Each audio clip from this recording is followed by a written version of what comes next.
The Rogue and the Herdsman. In a tiny cottage near the king's palace there once lived an old man, his wife, and his son, a very lazy fellow who would never do a stroke of work. He would not even be gotten to look after the one cow, but left her to look after herself, while he lay on a bank and went to sleep in the sun. For a long time his father bore with him, hoping that he would possibly grow older and gain more sense. But at last the old man's patience was worn out, and told his son that he should not stay in the house in idleness, but must go out into the world to seek his fortune. He kicked him out. The young man saw that there was no help for it, and he set out with a wallet full of food over his shoulder. At length he came to a large house, at the door of which he knocked. "What do you want?" asked the old man who opened it. And the youth told him how his father had turned him out because he was lazy and stupid, and he needed shelter for the night. "That you shall have," replied the old man. "But tomorrow I shall give you some work to do, for you must know that I am the chief herdsman of the king." The youth made no answer to this. He felt, if he was to be made to work after all, that might as well have stayed where he was. But as he did not see any other way of getting a bed, he went in slowly. The herdsman's two daughters and their mother were sitting at supper, and invited him to join them. Nothing more was said about work, and when the meal was over, they all went to bed. In the morning, when the young man was dressed, the herdsman called to him and said, "Now listen, and I will tell you what you have to do." "What is it?" asked the youth sulkily. "Nothing less than look after 200 pigs," was the reply. "Oh, I'm used to that," answered the youth. "Yes, but this time you'll have to do it properly," said the herdsman, and he took the youth to the place where the pigs were feeding, and told him to drive them into the woods on the side of the mountain. This the young man did, but as soon as they reached the outskirts of the mountain, they grew quite wild, and would have run away altogether had they not luckily gone towards a narrow ravine from which the youth easily drove him home to his father's cottage. "Where did all these pigs come from? And how did you get them?" asked the old man in surprise, when his son knocked at the door of the hut he had only left the day before. "Well, they belong to the king's chief herdsman," answered the son. "He gave them to me to look after, but I knew I could not do it, so I drove them straight to you. Now make the best of your good fortune and kill them and hang them up at once." "What are you talking about?" cried the father, pale with horror. "We should certainly both be put to death if I did any such thing." "No, no, do as I tell you, and I will get out of it somehow," replied the young man. In the end, he had his way. The pigs were killed and laid side by side in a row. When he cut off the tails and tied them together with a piece of cord, and swinging the bundle over his back, he returned to the place where they should have been feeding. And here was a small swamp, which he had just what he wanted. Finding a large stone, he fastened the rope to it and sank it in the swamp, after which he arranged the tails carefully, one by one, so that only their points were seen sticking out of the water. When everything was in order, he hastened home to his master with such a sorrowful face that the herdsman saw at once that something dreadful had happened. "Where are the pigs?" he asked. "Oh, don't speak of them," answered the young man. "I really can hardly tell you. One moment they got into the field and became quite mad and ran in every direction. I ran too, hither and thither as fast as I caught one, and another was off, till I was in despair. At last, however, I collected all of them and was about to drive them back when suddenly they rushed down the hill into the swamp, where they vanished completely, leaving only the points of their tails, which you can see for yourself." "You have made up that story very well," replied the herdsman. "No, it is the truth. Come with me and I'll prove it." And they went together to the spot, and there, sure enough, were the points of the tails sticking up from the water. The herdsman laid hold of the nearest and pulled with all his might, but it was of no use, for the stone had held them all fast. He called to the young man to help him, but the two did not succeed any better than the one had done. "Yes, your story was all true. It is a wonderful thing," said the herdsman. but I see no fault of yours, and I must put up with my loss as well as I can. Now let us return home, for it is time for supper." Next morning, the herdsman said to the young man, "I have got some other work for you to do. Today you must take 100 sheep to graze, and be careful that no harm befalls them." "I will do my best," replied the youth, and he opened the gate of the fold where the sheep had been all night, and drove them out into the meadow. But in a short time they grew as wild as the pigs had done, and scattered in all directions. The young man could not collect them, try as he would, and he thought himself that this was the punishment for the laziness in refusing to look after his father's cow. At last, however, the sheep seemed tired of running about, and then the youth managed to gather them together and drove them, as before, straight to his father's house. "Whose sheep are those, and what are they doing here?" asked the old man in wonder, as his son told him. But when the tale was ended, his father shook his head. "Give up these bad ways and take them back to your master," he said. "No, no," answered the youth. "I'm not so stupid as that. We will kill them and have them for dinner." "You will use your life if you do," replied the father. "Oh, I'm not sure of that," said the son. "But anyway, have my will for once." And he killed all the sheep and laid them on the grass. But he cut off the head of the ram which always led the flock, and bells round its horns. He took us back to the place where they should have been feeding, for here he had noticed a high rock, with a patch of green grass in the middle, and 2 or 3 thick bushes growing round the edge. Up this rock he climbed with great difficulty, and fastened the ram's head to the bushes with a cord, leaving only the tips of the horns with the bells visible. There was a soft breeze blowing, and the bushes which the head was tied to moved gently, and the bells rang. When all was done to his liking, he hastened quickly back to his master. "Where are the sheep?" asked the herdsman as the young man came panting up the steps. "Oh, don't speak of them," he answered. "It is only a miracle that I am here by myself." "Tell me at once what happened," said the herdsman sternly. The youth began to sob, and stammered out, "I hardly know how to tell you. They were so troublesome that I could not manage them all. They ran about in all directions, and I ran after them and nearly died of fatigue.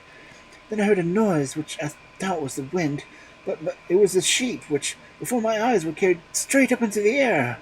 I stood watching them as if I was turned to stone, but they kept ringing in my ears the sound of the bells on the ram which led them." "There is nothing but a lie from beginning to end," said the herdsman. "No, it is true as there is a sun in heaven," answered the young man. "Then give me a proof of it," cried his master. "Oh, come with me," said the youth.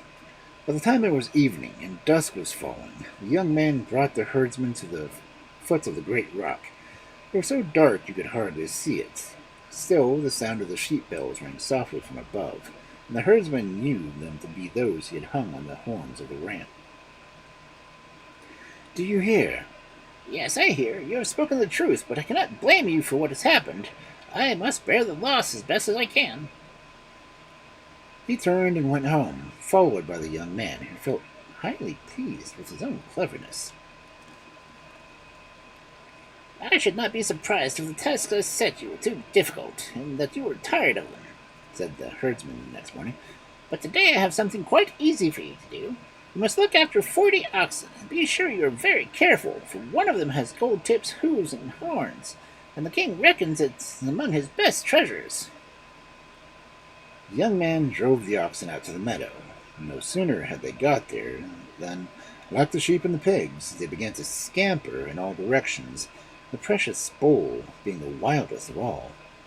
As the youth stood watching them, not knowing what to do next, it came into his head that his father's cow was put out to grass at no great distance, and he forthwith made such a noise that quite frightened the oxen, who were easily persuaded to take the path he wished. When they heard the cow lowing, they galloped out all the faster, and soon they all arrived at his father's house. The old man was standing before the door of his hut when the great herd of animals dashed round the corner of the road, and his son and his own cow at their head. "Whose cattle are these, and why are they here?" he asked, and his son told him the story. "Take them back to your master as soon as you can," said the old man, but his son only laughed and said, No, they're a present for you. They will make you fat. For a long time, the old man refused to have anything to do with such a wicked scheme, but his son talked him over in the end, and they all killed the oxen they had to kill the sheep and the pigs. Last of all, they came to the king's cherished ox. The son had a rope ready to cast round its horns and throw it to the ground, but the ox was stronger than the rope and soon tore it to pieces. Then it dashed away to the wood, with the youth following. Over hedges and ditches they both went, till they reached a rocky path which bordered the herdsman's land. Here the ox, thinking itself safe, stopped to rest, and thus gave the young man a chance to catch up with it. Not knowing how to catch it, he collected all the wood he could find and made a circle of fire around the ox, who by this time had fallen asleep and did not wake till the fire caught its head, and for then it was too late to escape. Then the young man, who had been watching, ran home to his master. "You have been away a long while," said the herdsman. "Where are the cattle?" The young man gasped and seemed as if he was unable to speak. At last he answered, "It's always the same story. The oxen are gone, gone, gone!" cried this herdsman. "Scoundrel, you lie!" "I'm telling the exact truth," answered the young man. "Directly we came to the meadow, they grew so wild that I could not keep them together. Then the big ox broke away, and the others followed till they all disappeared down a deep hole into the earth. It seemed to me that I heard the sounds of bellowing, and I thought I recognized the voice of the golden-horned ox. When I got to the place from which the sounds had come, I could neither see nor hear anything in the hole itself, which there were traces of fire all around it." "Wretch!" cried the herdsman when he heard the story. "Even if you did not lie before, you are lying now." "No, master, I'm speaking the truth. Come and see for yourself." "If I find you've deceived me, you're a dead." And the herdsman and they all went together. "What do you call that?" said the youth, and the herdsman looked, and he saw the traces of the fire, which seemed to have sprung up under the earth. "Wonder upon wonder!" he exclaimed. "You really did speak the truth after all. Well, I cannot reproach you, though I shall have to pay heavily to my royal master for the value of that ox. But come, let us go home. I will never set you to herd again. Henceforth I will give you something easier to do."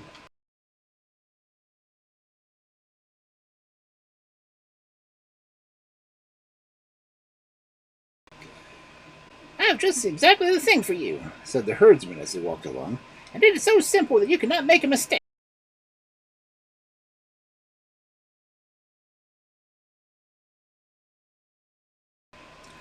Just make me 10 scythes, one for every man, for I want the grass mown in one of the meadows tomorrow." At these words the youth's heart sank, for he had never been trained with either smith or joiner. However, he dared not say no, but smiled and nodded. Slowly and sadly he went to bed, but he could not sleep, for wondering how the scythes were to be made. All the skill and cunning he had shown before was no use to him now, and after thinking about the scythes for many hours, there seemed only one way to open to him. So listening to make sure that all was still, he stole away to his parents and told them the whole story. When they heard everything, they hid him where no one could find him. Time passed, and the young man stayed at home doing what his parents bade him, and showing himself very different from what he had been before he went out to see the world. But one day he said to his father that he should like to marry and have a house of his own.